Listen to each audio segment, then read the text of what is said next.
Welcome to the Real Estate Entrepreneurs Podcast. Real people doing real deals in real estate and no fake gurus allowed.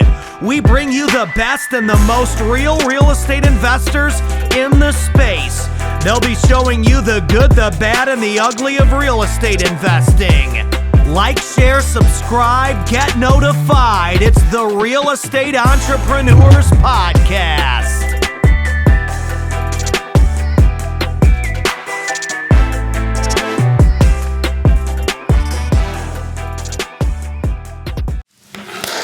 Welcome to the Real Estate Entrepreneurs Podcast, and today we are again at the All-In headquarters with my friend Alex Saenz. Yes, sir. Thank you so much, Alex. Dude, what a pleasure, man. For not only having us in your studio, but for opening your doors like you always have to have us here and welcome us in your family, in the All-In family. Always. And let's get right to the point. Who is Alex, man? Where do you come from? Yeah, who is Alex? Well, first of all, thanks for having me on the show. Definitely, honored and excited just to dive into the conversation. But yeah, who is Alex? Well, the guy I am today is not the guy I was 6 years ago, right? But I grew up here in Phoenix, very humble and modest. Grew up in a trailer park. Went through the up and downs as a kid. A lot of things and trauma and situations happened early on, like my parents divorcing when I was 13, and just going through a lot of childhood, trauma and situations. It forced me to grow up much quicker. Right. So grew up in Phoenix, played sports all my life, even though maybe it doesn't look like it right now, but but I did, and my journey into real estate was, God sent. So, 13 to 18, go to school, graduate high school with a 4.2 GPA, living at the trailer park. During that time, my parents divorced. So it just put me in a state of kind of hopelessness and depression, where it's like, man, like everything I loved got taken away, right? And for a few years I was in that victim mentality of, man, like, God, like, why did you take all the things that I love? Why me? Yeah. And early on, I saw my dad's he's a contractor. He was a framer, or is now still, but now with bigger visions. And then my mom did hair, right? So it was very minimal jobs, right? So in the beginning, I saw the work ethic that they had to go from a motorhome at the back of a church when I was 6 years old to then going into a 1-bedroom apartment when I was like 8 years old, and then they worked their butt off to make enough money to move us into a 3-bedroom house. And then this was like 2005. I'm 9 years old. 2006, they got their tax returns. They had their businesses. My mom had a hair salon, and my dad had his own crew as a construction guy. And they bought a $400,000 house in Surprise, Arizona. And it's 2006. So as you know, so the high, stated income loans and just bad decisions at that moment by my parents. 2 years later, the market crashed and we lost everything. I don't know if bad decisions. Who knew what the hell was going to come up after that? And that's true, right? They're not bad. They weren't bad decisions, but looking back, obviously you can say. Of course, it's like that's something they could have avoided, but nobody has a crystal ball, Agreed. And I think in their minds, they were doing their best to provide for you guys. 100%. Right? Hey, a better home, Oh, trust me. I mean, I was the only Latino kid in an all-white neighborhood. Yeah. Like, I was skateboarding. Like, I haven't skateboarded since that year, but it was just a different, seeing where we came from, like the motorhome at the back of a church. I remember my dad would wake up at night and get the rats out of the motorhome because we had traps, and then you can hear them screech. Yeah. So then I remember like that as a kid.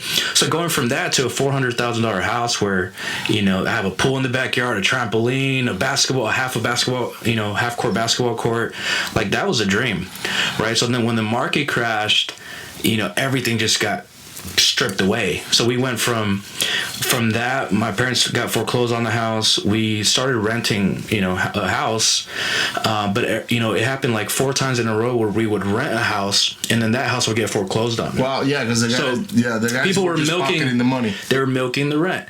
So it happened 4 times, and at this point, I mean, my parents have less than $8,000 saved as a family, and what they did, they sold the only car we had. They downgraded to it was a Cherokee, like a 1998 a Jeep, but they sold the car and they decided to buy a trailer home. They said, like, enough with this renting, enough with bouncing around, let's buy something that's ours. So I remember we bought the trailer home, and it was a $6,000 purchase on Craigslist. It was a probate deal. Now I know what it was, but it was a probate deal for $6,000. And I remember walking there or driving there as a family and like, hey, this is where we're gonna live, and it was a dump. Like, it was a dump. But my dad, knowing construction and knowing how to fix it up. Yeah, he'll fix it up. So I remember, this is a year before. I'm 13 years old now, going into my freshman year of high school. So I'm just focused on sports. I'm excited to go to high school. And that whole summer, we were just focused on fixing the property. Like, so that whole summer, just like, it was just a different change, right? Like going from having the dream at a $500,000 house with everything, every Christmas present that I wanted and everything, and getting that stripped away momentarily at that moment, to then going to a trailer home where it's like, man, this is a $6,000 dump. And we made it look nice, right? We built a little patio in the back. Well, when I say we, my dad, but it was, started to become like, it became home, right? But deep down, I was really embarrassed, because coming from here to now having this, like, I didn't tell any of my friends, like, hey, I live at a trailer home. Like, I didn't invite any friends over during high school, and I lived there all of high school. And during that time, you would think that things would start to get better, but they got worse. There's more money problems and financial problems and more arguing and bickering from my parents. And that caused a divorce, right? Like, that stemmed. So then my mom, ended up getting her own place. It's me and my dad living at the trailer home. My brother, which he's 2 years younger than me, he's living at his girlfriend's house, high school girlfriend, at like 15 years old. So that just shows you like the mix up in family, right? Yeah. Like everybody's just scattered. Like, there's no connection or nothing. And during like my junior year and senior year of high school, it was really lonely. Like, there was no like Christmases or holidays, or you couldn't get everybody together for like a birthday. So I kind of blocked everything off, and I just focused on school and sports. I never did drugs, never have. I smoked a little weed in high school. Obviously drank, but that's basic. A drug anymore, but never. Yeah, never exactly right. But like, I just had my priorities in check, because my vision was, I just want a scholarship, because I don't have any money.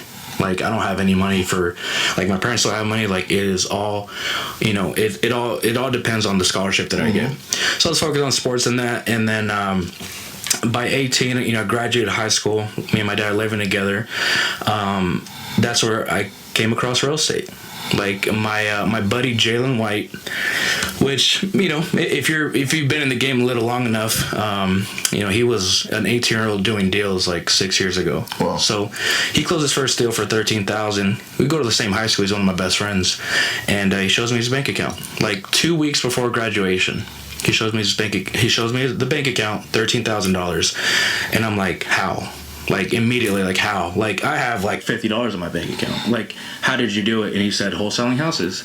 And he invited me to an appointment.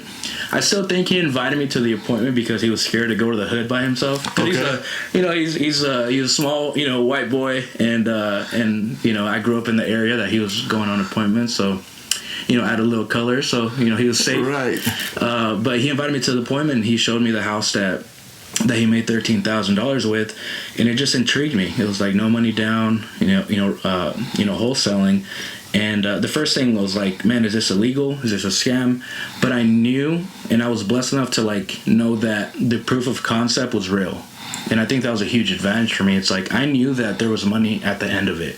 I didn't know how to get there, but when I saw his bank account, it was proof that this was real. How much money did he have at the time? He had like $200, and then he showed me his bank account for $13,000. Okay, so when he had the wire, yeah, $13,000. Right. Okay, the assignment. Yeah. So when like I saw like the wire hit, and I'm like, no way. Like, dude, how do you what do you steal? Like, well, you know, we're 18 years old. I mean, he was living at his girlfriend's house, so like I knew his situation. His parents like moved to Wisconsin, left him back in in Phoenix, West Phoenix. So I knew what he was going through. So I'm like, there's no way this is not real. So $13,000. So then that got me motivated to like, man, I want to do this. Like I always had some passion, you know, I won't say insane passion, but I always had some curiosity with real estate and home building, because when I was younger, I would help my dad really not build, but, you know, move the beams and 2x4s and you know, sweep up the house and the houses that he was framing and building. So like there was some curiosity, and I was really intrigued. But when he when I found out Jalen closed that deal, I just went full in. And what year is this? 2015. Okay. May of 2015.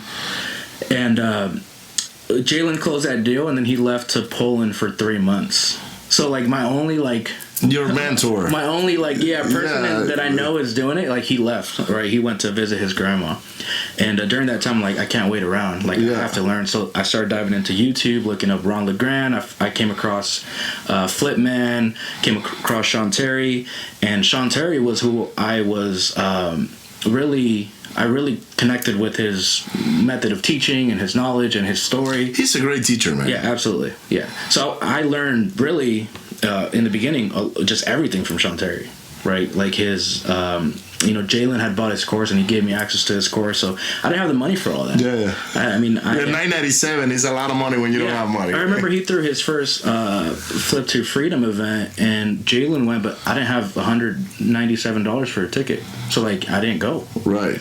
And you know, all that, you know, kind of eats at you, like, man, I want to make this happen. So in the beginning, this is May of 2015, you know, I thought I was going to get my deal in a week. You know? Right. It took me 9 months. So from May to December, you know, I'm maxing out my credit cards. I apply for more. You know, I'm not working. I let go of my scholarships for real estate. Yeah. Like I graduated with the 4.2, and I had 2 football offers to go, D2 offers to go out of state, but I just didn't have the support. Like I couldn't go and visit. Like I didn't have money for a ticket to go visit. Or somebody to go with me. You were not in position to do any of that stuff. No, not at all. So, you know, I let go of that. I didn't go to ASU. I didn't go and pursue, because I want to be an engineer. I didn't pursue any of that. I just started trying to make it happen with real estate. And during those months, like, it just got worse. Like, my dad ended up selling the trailer home for like $21,000. He moved out to an apartment by himself. He's like, hey, go live with your mom, and I'm going to get a house for us so you can move with me. That never happened, right? Wow. So I moved in with my mom. This is like 2-3 years after the divorce. My mom's with a new boyfriend. So imagine how uncomfortable I felt. Yeah, well, there's some other dude in there. Yeah. So, and he's like paying the bills. My mom has no income or nothing. So, you know, and that's another thing. Like, I saw what happens to women where they're not in control of income, right? Like, 100%. It's like they're powerless, right? Yeah. So, for me, I'm like, it gave me even a bigger reason to make the real estate happen. So, I moved in with my mom, you know, during the summer after I graduated high school. And then she, like, one day tells me, like, hey, we're moving to Nevada. And at this point, I'm like, what? Like, she didn't ask me if I wanted to go. And I wouldn't have gone anyways, because my girlfriend's here. All my friends are here. Like, the only thing I know is here in Phoenix. So my mom moved to Nevada with my sisters. So now I was even more alone, right? So at that time, I'm like, where am I going to live? Like, I can't move in with my dad. My mom's going to Nevada. So I asked a friend if I could live with them. And it was a childhood friend. And during that time, like, I'm still trying to make real estate happen. I'm putting out bandit signs. I'm knocking on doors. I did everything wrong. Like, I was knocking on foreclosed doors. Oh, wow. Because I didn't know. Like, and I'm like, why is every house empty? Like, yeah. Like, where do these people go? Yeah, exactly. And, wow. And yeah, I just remember all that, and I just kept trying, and I finally got a deal through bandit signs. Well, not finally got a deal. I finally got a contract for a deal through Bandit Signs, and at this point, I'm working at a collection agency. Because for 6 months, I like stretched out like $5,000. Right. Because my friend wasn't charging me for rent, even though like I wanted to pay something, but I just his dad understood, so I never got charged for rent. So I had $5,000, 2 credit cards for $5,000, and I stretched that out for 6 months. And it was Bandit Signs, that was food. I don't know how I did it, but by the time that ran out and I didn't get any income from real estate, I was forced to get a job. I didn't have a car, so I just applied where my friend worked, so we can carpool together, and it was a collection agency. And my first deal I got under contract was it was a West Phoenix house in the Maryville area. In West Phoenix, and it was a 3-bedroom, 2-bath. I got it for $100,000, and I had it assigned to an investor at $105,000. So this was December. This was like month 8, and I'm just like ecstatic. December 2015. 2015. And I'm just excited. I'm like, I got $5,000 coming. I'm working at this collection agency. Like, I'm like depressed and I hate it. Like, that's where I gained like 40, 50 pounds because it was a 8 to 6 p.m. shift. There's like no restaurants around, so they just bring a food truck. So every single day it's just greasy food and just like, you can't be on your phone, so I have no outside connection. It's just really like robotic, and it's just really limiting. So, and all I could think of is like, I want to get a real estate deal. I don't want to get it. I don't want to be working here either, right? Yeah, like I was just sick of it. So, I quit that job on my birthday. So, because there's something about me, like I just never wanted to work on my birthday, right? So I asked for the day off. They didn't give me the day off. So I quit that job, but knowing that I have $5,000 coming my way, so I'm good. At this point, when I got $5,000, I'm working the job, so I'm making like $1,600 a month. So I'm saving everything. So, I started counting my chickens before they hatched, and I got into a studio for $700 a month, and then I quit my job. Right, so I have a place to live. I'm not living at my friend's house. I quit the job on my birthday. I have to wait 3 weeks for the deal to close. So I'm not like spending money. It's very minimal. I have maybe $700 saved at this point from just the collection agency, and I take off to Dallas, Texas for New Year's because again there was no family, nothing here. Yeah. So I'm like, I'm going to my grandma's, gonna go and hang out with my aunts and uncles out there. And so I spent like all the $700 I had, like on flights and food out there. So I came back. I'm in the studio. Rent's due on the 1st, so it was New Year's, right? So it's now 2016. Rent's due, and I know on January 3rd I have a $5,000 deal closing. Right. So on closing day, the seller calls me. He says, "Hey Alex, my dad has cancer, and we're not gonna sell the property." Wow. So I'm depending on $5,000 to really, be able to pay my rent and then get me going with this real estate thing. And they call me and the deal falls apart. And I wasn't gonna strong arm the guy. It was legit, cancer. Like it wasn't made up. So I let that deal go. And now is when the panic started. Right, you got bills. Yeah, I got bills. I got $700, due by the 5th, and I'm just panicking. And I'm like, I honestly in that moment, like that's where all the emotions of like, and no lie, it was suicide and depression, and all of those became like an actual thought. Because it's like I have like nobody to go back to, or nobody to no friends, call. No family. Like, my mom's in Nevada. She's not going to give me any money because she doesn't have none. My dad's like, he's going through his thing after the divorce. Like, and nobody is there like to help. And I fixed the rent issue. I had $700 due. I asked one of my friends if I could borrow money. He gave me his whole check. Well, and he was working at Boost Mobile. He gave me his whole check that allowed me to pay rent. He ended up working with our company for 3 years, so that was my way of, paying back and just reciprocating. So once I got the rent situation handled, I was applying for more jobs. I'm like, I have to pay rent in another 4 weeks, 3 weeks, and in that moment, like I was applying for jobs, but I was just laying in bed all day, like for like 7, 8 straight days, just depressed, like. Why is this not working for me? And I had quit. I'm like, I'm done with real estate, like, because this is just not going to work for me. It works for everybody else, but it's not going to work for me. And it was a long week of just, not doing much. And how I got my first how it happened, right? Because the story doesn't end there, right? And by maybe January 10th, 11th, about 10 days after the deal fell apart, my girlfriend invites me to go eat because she sees me like super depressed, right? She's like, hey, let's go eat, some wings, some Buffalo Wild Wings, I remember. And I'm driving her car, and it's a $1,000 Ford Taurus, and she asked me if I wanted. So I'm driving her car. She's like, "Hey, I'm stopping at my grandma's. Gonna do my hair real quick before we go out." So I drop her off at her grandma's, and she's like, "Do you want to come inside?" I said, "Nope, I'll stay right here because I don't want to see nobody. I don't want to talk to nobody, nothing." And in that moment, I'm in the car by myself, and I'm hearing a Christian station. And the story, like the message of the guy, the reporter that was or the radio guy that was speaking was, God never put you through a road that He won't provide the way out, right? And when I heard that, I just it was divine. Like I felt like a jolt in my body, like energy, electricity. And the thought came to my mind, like driving for dollars. I never did that. I was doing bandit signs and door knocking, but I knew the concept kind of. So driving for dollars, and we're in South Phoenix, so there's a bunch of rundown houses. This is January 2016. So when I got that feeling or that thought, from I don't know where, from a higher power, exactly, and I started driving for dollars, and the first house, I look for the address. I see a vacant house. I go on the county assessor. I put that info on Intellius, which was my skip tracing service back then, which just sucks. It just sucks.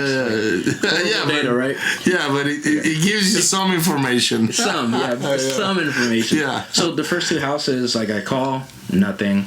And the third house, I call I find the owner. It's run down. I call all the numbers that are on Intellius. None of them answer. They're all straight to to a machine. So, but then right before I clicked off that, I clicked other relatives. I click other relatives on Intellius, and I call the first number. It's a girl's name on the relative, and the guy that answered was a guy. I remember the seller's name, Jose Miranda. So I asked, hey, is Jose available? Yeah, this is him. How can I help you? And long story short, he was interested in selling the property.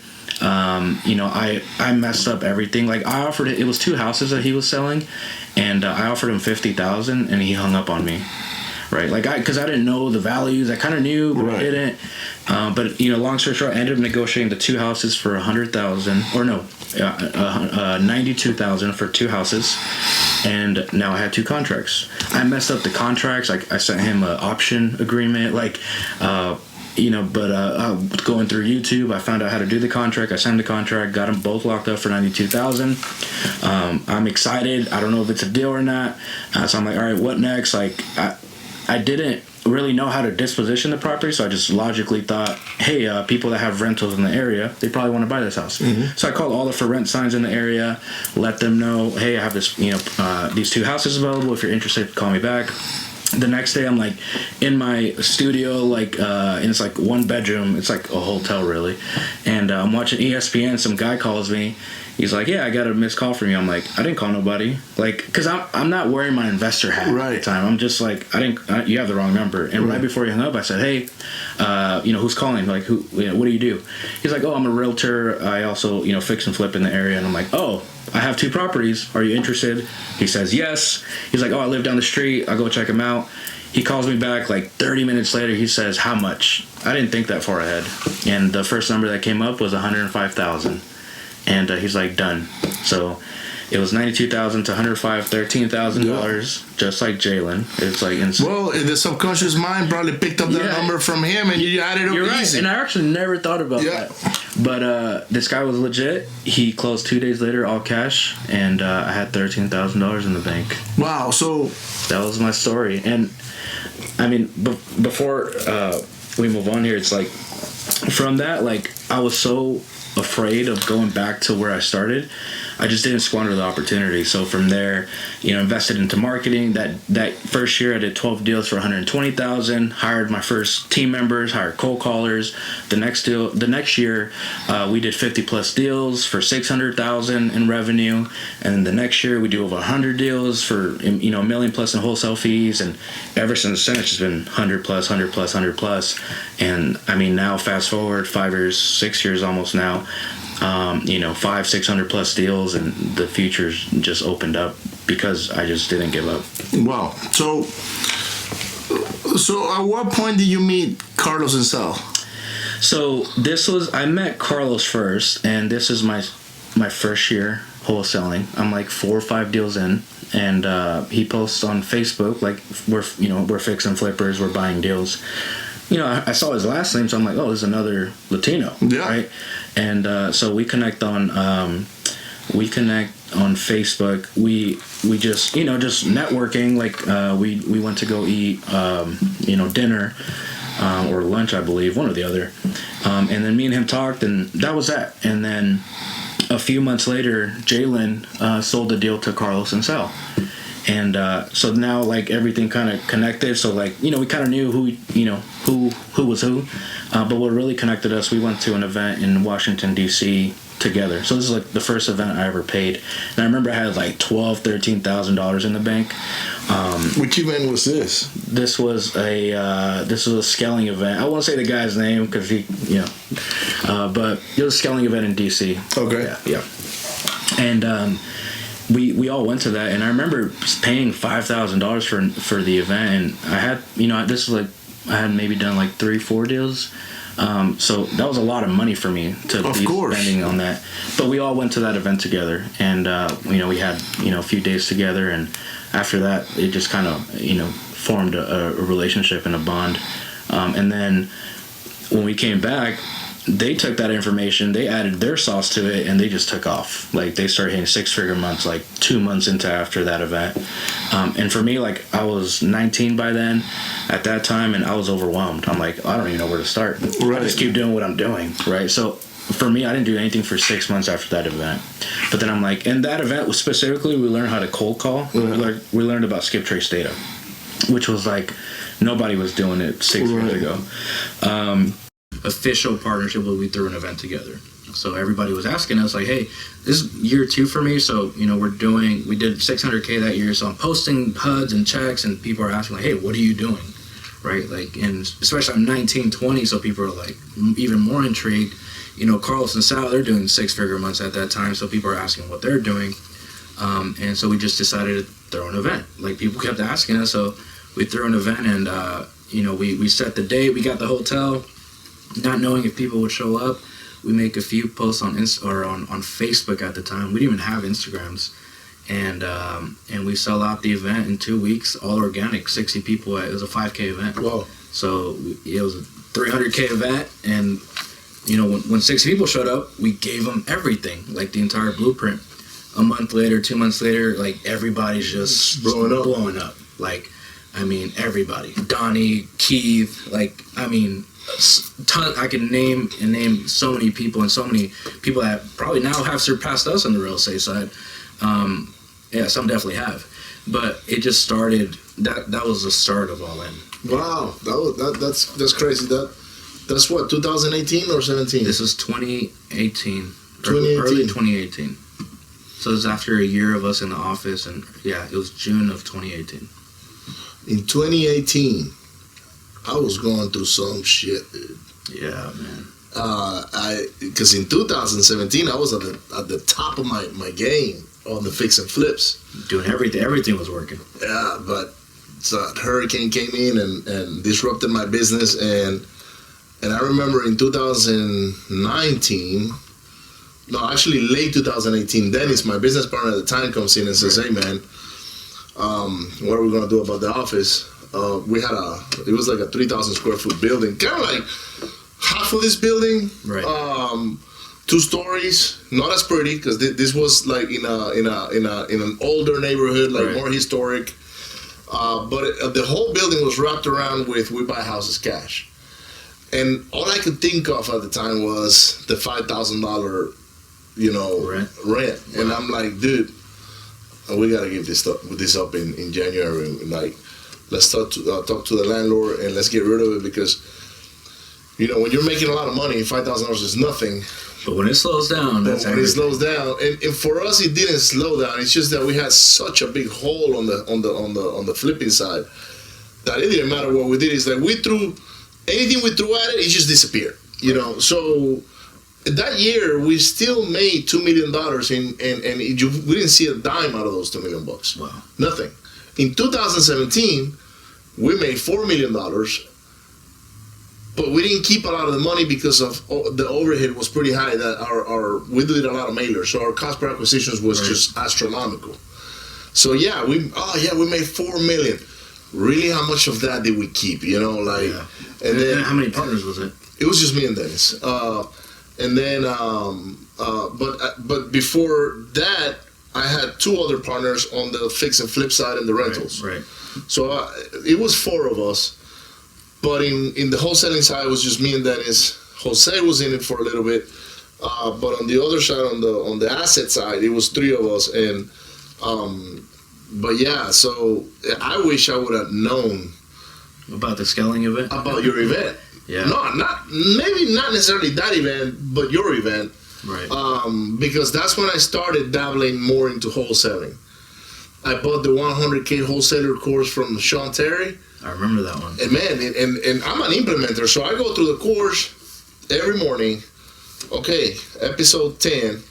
Do this, put this on the Vision Traction Organizer, do that, send X amount of mailers, done. And I just literally close the computer, go in there, take action, and we started having 6-figure months, like, just because of that video. Wow.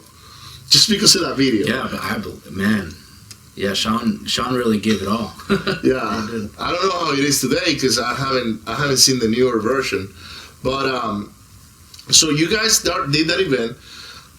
You mentioned Donnie and Didi and all those guys who are actually movers and shakers today. Absolutely. Donnie has an event that 1,000 people show up. Yep. Once a quarter, or maybe twice a quarter. I met Didi for the first time at an event that Q put together, Ground Zero in San Antonio. Yeah, I remember that. And when he got on stage and he started talking about negotiating, I was looking at this guy. I was like, man, this fucking guy is good. He's sharp. He is sharp, right? And so all these different guys were coming from all sorts of parts of the country that I'm like, what is this? Because I was wholesaling, but I was very local. Right. And I was like, what are you talking about putting houses on the contract? And then I met Nick Perry, and then he's doing PPC nationwide. Crushing it, right? And I think if I would have attended one of those events in 2017 or 18, our wholesaling operation would have grown a lot quicker. Absolutely. Yeah. Because we would have surrounded ourselves with the right people. Yeah, the network alone was, incredible. And then we gave everything, because we didn't have any mentorship programs. So it was like, hey, you trust us with the event? You do this? We give everything. So, from the marketing to operations and dispositions and how to pay people and every single thing was covered. And people that implemented, they're winning. They crushed it. Yeah. So you did that event in 2018, right? And then that's where the all-in partnership started. Yeah, so we did. Yeah, we were doing free meetups every time we would go, because we were students of the game. We're going to masterminds. We're part of a few different groups. One's called the secret. What is it? The secret mastermind or something. Yeah. And then we're going to a Bay Area one, 7-figure flippers with Jason Boozy, great friend of ours. So we're going to these masterminds, and it's a mastermind where you go present. So you're 30 minutes, you're presenting, and every time we would present, we were running the business differently. We had virtual sales guys, we have cold callers. We're not going to appointments, we're locking up deals on the phone. So it was kind of very few people were doing it. So people kept asking us hey, what are you guys doing? What are you guys doing? And it just got to the point where it's man, we're getting so many questions. Let's just start throwing events. So the event was the first partnership, and it wasn't even a partnership then. It was just, we had all in, and then it was just collaboration on the event. Jalen was a part of that, Jalen White, on the first event. And then after that, we scheduled another one for like 6 months later, another sold out event, no ads, no nothing, just because of the organic, like, reach, referral. Yeah, I mean, people were winning and referring other people. Some people were coming back for a second time, because the event, we weren't recording them. Like, it was, hey, keep it here, pay attention. Yeah, you show up and you get everything. So it just started to really snowball, and then it just started from there. I mean, and then we started building software and services, for the community, and that just blew up, right? I mean, all that traction and organic reach we're getting. We're throwing events every 6 months, and then we would have services. So that's where the call center started, and the data company, and the software, and the CRM software, and the skip tracing, and the PPC company, and the digital marketing company, and all of these things started to flourish from it, just because of all the demand. Wow. So because at first we're referring everybody to what we were using, and then they weren't being prioritized, right? We couldn't really control the quality of service our community was getting. So that really inspired us to, hey, let's be in control of that. Number one, we're going to monetize. There's no secret about that. But number two, people are going to be prioritized and get, top tier excellent service. So we just started to do that, and that's when we really started to partner on, and that was the ink to the papers and true partnership. And maybe a year after that, we started our podcast, and that was a great run. We had and it's still going on, but we had Charlie Rocket, Grant Cardone. We had some of our success stories and students on the podcast, and it just took off. And we did a few other events. We did our Freedom event, which was a more general real estate conference. So we had our momentum event was a scaling event. So this was, hey, you're doing a few deals, come here, we'll show you how to scale.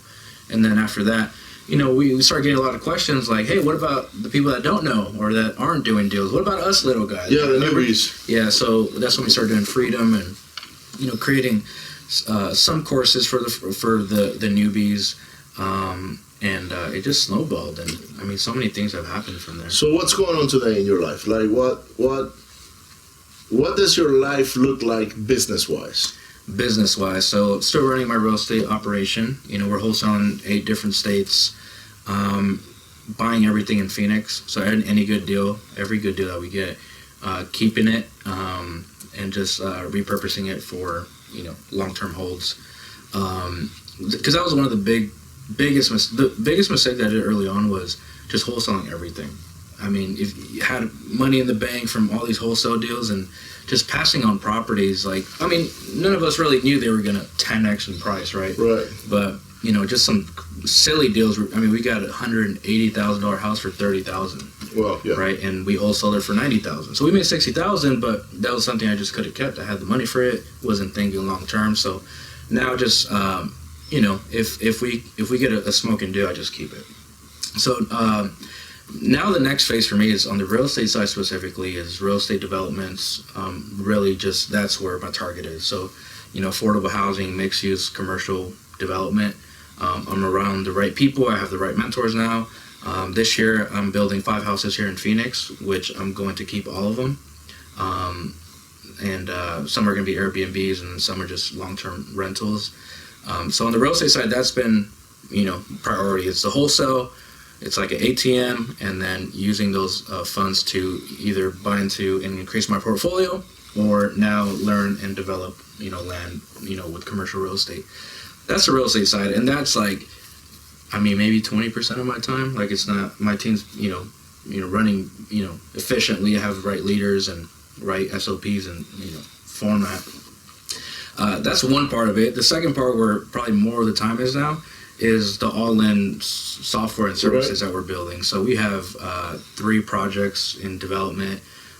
One's going to be a community education platform, more of like a Teachable or Kajabi. Mm-hmm. We have our Prospect X, which is an all-in-one business solution platform, and then we have our data company, which is going to be just property records and data, more B2B on that side. So And then we have All In. I mean, we're still cranking with All In. We have a mastermind community of 100 plus members. So helping other people still grow their business. So a lot of time and energy goes into all that. And then just different other ventures too. I mean, we just launched an e-commerce business. And now the mission now is just focusing on not 6-figure opportunities, not 7-figure opportunities, but what can be an 8, 9 plus figure venture. So, right now, like our trifecta is real estate, tech, and All In, right? Yeah, I'm very similar to you guys in that sense. Although it's just me. Right. I don't have a Carlos or a Sal. Right. I do have a couple of partners on some companies. And I just realized one of my products is called Prospector Web. No, It's not Prospect X, it's Prospector Web. It's a lead generating product. It's like a texting platform with a CRM, and the web is because it catches everything like a spider web, right? So I like the name. yeah, I just realized that, when you said Prospect X, which I know is a CRM. But yeah, I'll be launching that pretty soon, probably next month. And I'm doing events as well that you were a part of. Yeah, RE3. My dad enjoyed your speech. Yeah. Every time I come to Phoenix, it's like, so did you see Alex? Like, he loves you, man. Like literally, he genuinely does. Yeah, Like his energy and appreciation, I felt it all, and really connected with your pops, man. yeah. So we have and Sal was just telling me earlier that you guys are gonna do. And by the way, this comes out in April sometime. Right. Freedom in May. In May, yeah. So my event is May 27th, 28th. Ours isn't on that date. We just gotta make sure it's not the same weekend. Yeah, no, it's not. I can tell you right now. Yeah. I wouldn't say handle, but I lead the back end and the events and marketing and all the funnels and like for me, like I've always been like I can be a sales guy and then I can be an integrator. So like Carlos is like full sales and marketing, right? Like that's what he's really good at. I see him, if I see all three of you guys, right? Yeah. And you all three complement each other, which is a great combination. Yeah. But I see him as the lead singer, like on a rock band. Like Yeah, he's the pop star. like Axl Roses. See Guns N' Roses and you think of Axl. To me, that's Carlos in All In. And then you have yourself and Sal. I see Sal as the guy that has all this knowledge and he puts all these things together. He's a integrator. Yeah. It's amazing. And he doesn't sometimes he doesn't see himself like that because I've actually told us I love what you just talked about in Freedom. He was talking about something and he had to do with processes and things like that. Yeah. Bro, you must be like real good at integrating. But that's not what I do. And I was like, no. Like, look, I'm from the outside. I'm watching you right now. Like, and then you are also a hybrid in between the two. Yeah. I am a hybrid. Yeah. But you also bring something which you connect with a younger crowd. Absolutely. I'm pretty sure the oldest is probably Carlos, right? For what? The oldest, like out of all three of you guys. Oh, oldest. Yeah. So, Carlos and Sal, and then you. So it's a perfect combination. Yeah. That's why I like you guys so much. I don't think you guys step on each other's toes. You guys actually complement each other. And when you do the events, each one of you have something different to present on. Yeah. And the message gets delivered very well. And now you guys are, Yeah, we're married to the long vision now. Yeah. Yeah. Everybody. That's the thing. Like with partnerships, like it's not just like, hey, I like you personally. Like it has to be a compliment in traits or skill sets. And we clicked very early on that. Like we understood that. But yeah, it all blends. And at the end of the day, like when you just know what you want, like, and you can get there with a partnership much faster. Like, cause we understand, like, we're all resourceful enough and skillful enough to do our own thing. Like, Right. we've had, many discussions and disagreements. Of course. As many, on both sides. on all sides. But we just understand, like, together, we're unstoppable. And I say that with, with the proper intention. Like, we really feel like together it just meant. I use you guys as an example for many different things. I was talking to Corey yesterday in his office, and we were talking about my next event, right? And I said, Corey, why don't we come together and put something together to where you've met David Olds, right? Yeah, so absolutely. I said, Corey, why don't we put something together?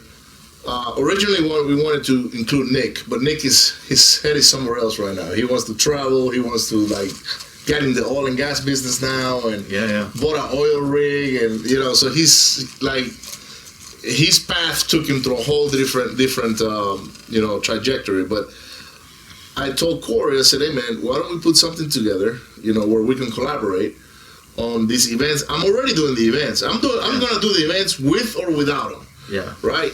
But now that I have this platform, we should come and collaborate on maybe our own mastermind or maybe our own education combined. Man, because fulfilling that on your own, that's a lot of work. It is, yeah. Like, and you can only like we can serve like 100 plus members, right? But if it was individually, it'd be very tough because Sal's really skilled at one thing, and maybe I'm really skilled at one thing. Mm-hmm. So now they like that mentee or student's getting best of both worlds versus just my limited view on maybe integration. Right? They're getting the full view through Sal's eyes and knowledge.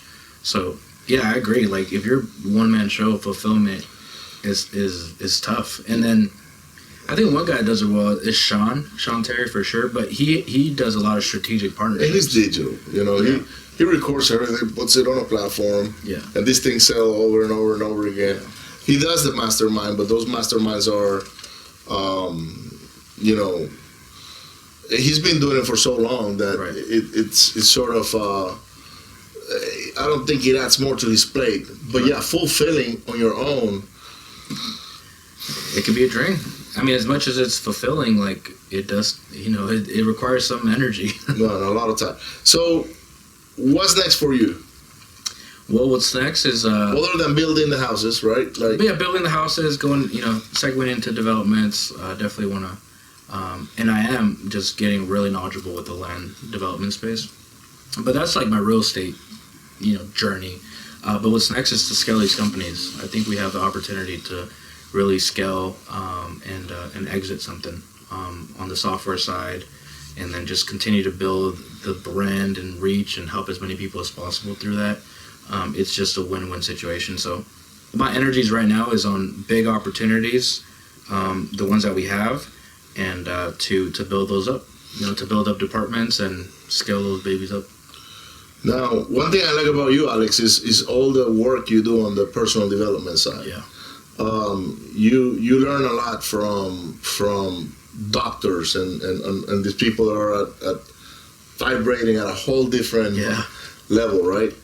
Why would you tell the audience?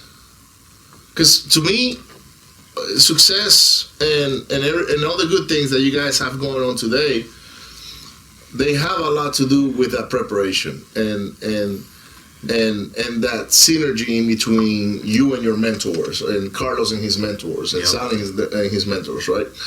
So what would be a good message for the audience when it comes to putting themselves through personal development and things of that nature? Yeah, I think that anybody can attain some level of success by not doing it, right? Like no personal development. Mm-hmm. But you'll get to a point where you realize like there is glass ceilings above you, right? There is limitations, subconscious thoughts and beliefs that you feel inside that you're not even aware of. So what I will say about personal development is it's like an onion, and it's layer by layer, right? And everybody has everybody has a different amount of layers, right? Like, and I'll use Carlos, and he won't even mind that I use this because we talk about this all the time. It's like Carlos, when he started his personal development journey, he's 36 years old, versus me, I started at 20, 21, 22, right? So when I started going to psychologists and hypnotherapists and doing all the inner work, I was able to heal much faster, right? And it creates some frustration with, internally with Carlos and himself, because like, man, like I'm doing all this, like we're doing this stuff, but like, why do I not feel, healed or over the trauma? And the reality is it's like an onion. So I was able to peel off my layers much faster, right? Being that I was younger. Right. So that when you start peeling the layers, like you start to take off extra weight, extra baggage, right? Extra emotions that aren't serving you. Like the emotions of guilt, shame, apathy, anger, fear, they don't serve you, right? That doesn't mean they're not supposed to be there, because they are supposed to be there. Yeah. Right. But holding on and operating with those, they don't serve you. So when personal development, I really believe like there's levels that you hit, and in order to get to the next level, you have to become a different you, right? Like you have to shed that skin. You have to peel the layers of the onion to continue to grow, because if you can, like for me, right? Like I got to 21, by the time I turned 21, I had, multiple six figures in the bank, because 18, 19, 20, like I didn't really party or nothing. I was very frugal. And then by 21, I'm like, I'm going to party now. Like I'm 21 now, I can go out to the clubs. Like I didn't even know what a club, I didn't know they brought up bottles. So like when I first saw it, I'm like, I grew up in a trailer. So I mean, I've never seen anything like that. And that first year, like I just started partying every weekend really. And I spent a lot of money. And, in the beginning, I thought it was, really fun. But long term, it just like dug me deeper into like feeling more depressed about myself. So then by the time I was 22, I'm like, man, like I have everything I want and I ever wanted. Like I have the businesses, I'm driving an R8 supercar. I'm like, why do I still feel depressed? Right? Like why, like there's a void inside my heart. Like what is it? And what I found out it was all the trauma that I tried to get over, but I didn't heal. Like you can continue to tuck in the emotions under the rug, but if you don't heal that and face that head on with the help of God and your, maybe pastors or therapists or hypnotherapists, like it's really tough to get to that next level. It's really tough to get to that next level. So it does hinder your growth. So even though things were going good, I had to give myself the chance and the ability to go from good to great. And the only way I was going to get there was by going inside, doing the inner work, going down the line of personal development, healing my traumas, forgiving others, loving myself more, feeling more worthy. Like all that stuff started to like really empower me. And then once you start to feel better about yourself and start to feel worthy, it's beautiful, right? When you earn six figures a month, you don't feel guilty for that. And it's in the beginning, like I'm earning six figures a month, but deep inside I'm like, I don't even deserve this. Like how? Like why me, God? Like why am I so fortunate? But then when I started doing the work, I'm like, no, I deserve this, right? Like I'm a vessel. Like with six figures a month, I can bless or do this or impact the world, and the intention that I had. So the personal development was huge, and I will say that when I started doing that journey, things just started blowing up. Like every time I dig deeper inside myself, the more that manifests, the more that I am able to create, and now the more energy that I operate with, the more opportunities and the faster that you get things done, right? Like versus having, if you want to become, somebody watching this wants to become a millionaire and, in 5 years, like you can really compress that time if you start to feel better about yourself and feeling worthy about yourself. And that I credit that entirely to personal development. You know what happened to me, and we're about to wrap this up, but is related to this, right? I've done personal development for quite a while. And in 2017, everything is materializing, and we're doing very well. Hurricane Harvey shows up, and then the aftermath of that started to take place.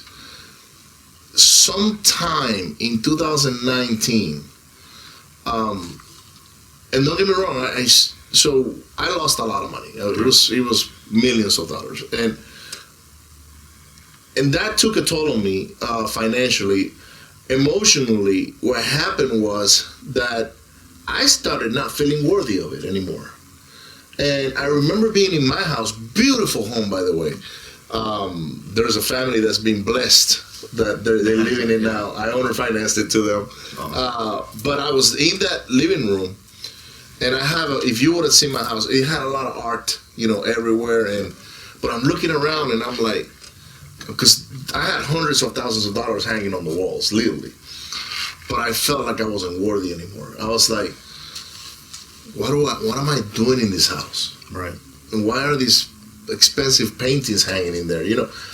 And you start questioning all kinds of things. And because now I've been stripped down financially by that time. Absolutely. And now I'm like, I gotta get rid of this place. And then I ended up selling it a year later. Right. But I was talking to our friend Nick Perry maybe a couple of months ago, and I'm telling him, I'm sharing this with him, right?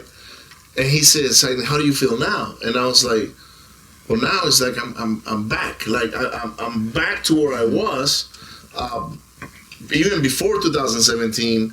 But it's because I had to go through all that journey to appreciate many things. Absolutely. That I didn't even know I had, right? And I'm not talking about money. I'm talking about health, my wife and kids, my parents, my brothers. Absolutely. Because I lost track of a lot of things because I was chasing, financial, riches and things of that nature.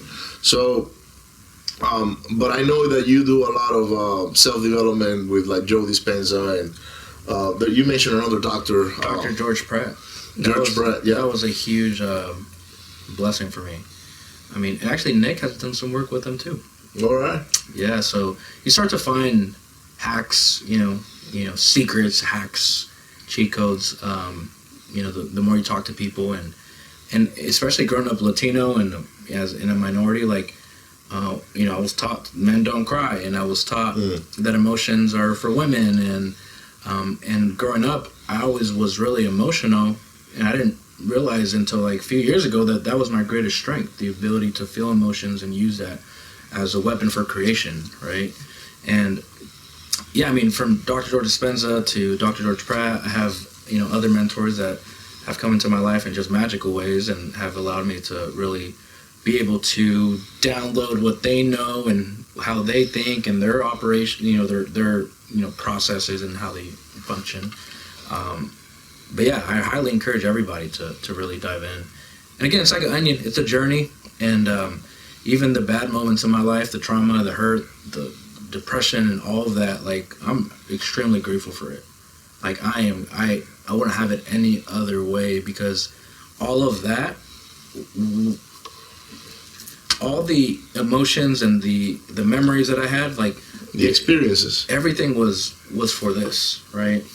So then how can you be grateful for the moment now if you're not grateful for the ugliness in the past? Because where you are today is a sum of everything, right? It's the good, the bad, the ugly.